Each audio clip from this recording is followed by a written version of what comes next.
Interesting vehicle is the new 36 grand, 296 bhp Cupra Ateca.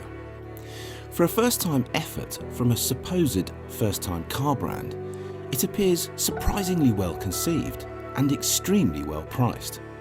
On the surface, in fact, there's nothing else quite like it at the moment. And whether you agree or disagree with Seat's decision to separate the Cupra brand from the mothership, the car itself does look pretty tasty. But is it really and truly a cut-price Porsche Macan, as Cupra would have us believe? Can it honestly be that good? Do you know what? I think it's pretty good. And for a first effort, I keep wanting to say from Seat. That's what this whole car is all about though, because it is not from Seat. It's from Cupra. Let's get that clear. It's not a Seat, it's a Cupra. It's not a Seat, it's a Cupra. Anyway, for a first effort at Cupra's first car, it's pretty good, I have to say. It is not the absolute last word in high-performance SUV motoring. You've got to go to somewhere like Porsche for that. We know that already. But this thing ain't going to cost anything like as much as a Macan. We know that. So it's got a really nice mix of attributes. Let's take the driving position. I'm sitting here thinking I'm not really in an SUV. It feels more like a hot hatch than it does an SUV. You sit a couple of inches higher than you would do in the best hot hatches, but it feels properly sporting, sat behind this wheel. The instruments look great too, and in the Cupra version of the Ateca you get the full digitised stuff with all the nav and everything. The equipment level in this thing, you absolutely can't argue with. And the performance is pretty tasty too. I mean, 296 horsepower, okay, it weighs nearly 1,700 kilograms, but it's enough to fire this thing to 60 in 5 and a bit seconds, and to 100 in about, I don't know, 12, 13, something like that. That's pretty amusing in a car with this much space. The handling and the ride, I'm not absolutely convinced by. It does feel its weight when you really start to throw it around. You've got various modes, from four-wheel drive off-road to snow to sport to comfort, and there's Cupra mode, which is why I've got it on here, because this is a proper piece of road, this. So you want all the body control you can get and all the response you can get from the steering and the throttle and the gearbox, etc. But when you really start to drive it properly hard, it does feel a little bit top heavy, I have to admit. I mean, it's got bags of grip, it's nicely composed, the steering it's all right, it's nice and accurate, you can put the nose where you want to, so no problems there. It's just, you do feel the weight and you do feel the height of it when you really start to chuck it about. And in Cupra mode, the ride kind of goes out the window as well, but you know, dial it back into comfort, and it's perfectly comfortable.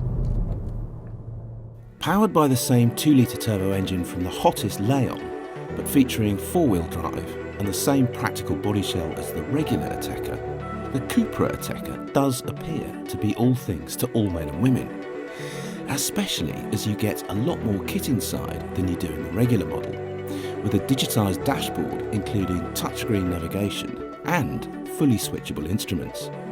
The Cupra branding is quite subtle inside, true, but it's still strong enough to make this version feel quite different from the regular model.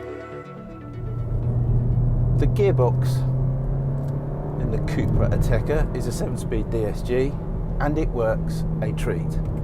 Up or down, in auto, in manual, it works really nicely. Stops pretty well, this one in particular, because this has got the sport pack on it, so you get a slightly beefier set of Brembo brakes, and yeah, it stops nicely, and there's quite a nice feel through the pedal. I'm not convinced about the pedal position. It's a bit too high in relation to the throttle, so it's a little bit awkward going from one to the other. The brake pedal itself, for me, needs to be about a good 2 inches further away from me, and then it would be about right. But other than that, And the fact that I do think it could sound a little bit fruitier. I mean, this is Cupra's marker in the sand to say, look, we're a really sporting brand. For it to only kind of make a sort of nice-ish noise is a bit of a disappointment. I want more volume from the exhaust itself. I want a few pops and bangs on downshifts. I know that's a bit contrived and cliched, but it sounds quite cool though. And it just doesn't, it never really makes a good noise. There's one other thing that I've got a slight problem with.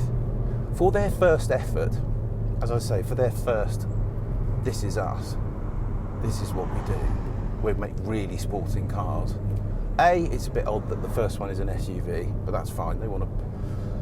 Everyone wants an SUV nowadays, and everybody seems to want a sporting SUV. So maybe that's not a problem.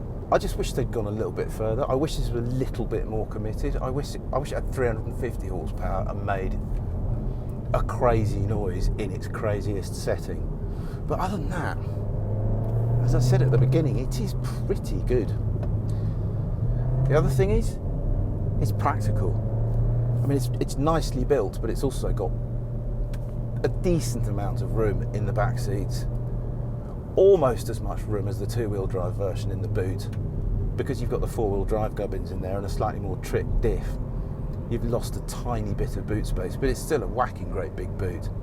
And it just feels like a quality car from behind the wheel. Having had a bit of a moan about the way it sounds though, it does sound quite good in the tunnel. Have a listen.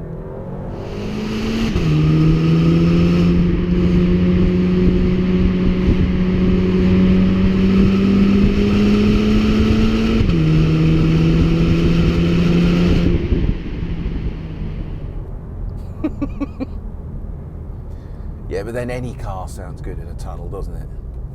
Nah, it needs to sound better than it does. They could have made it handle a little bit more sharply.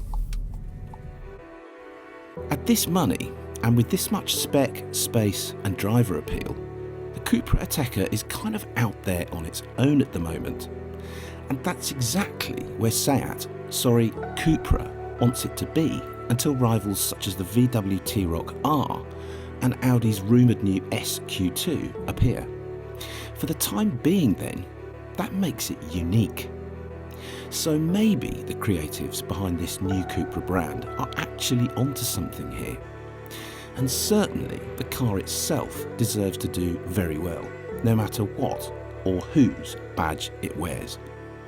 Click on the video windows to watch a first drive review of the Alfa Stelvio, or a track battle between a Porsche Macan Turbo and a BMW M2.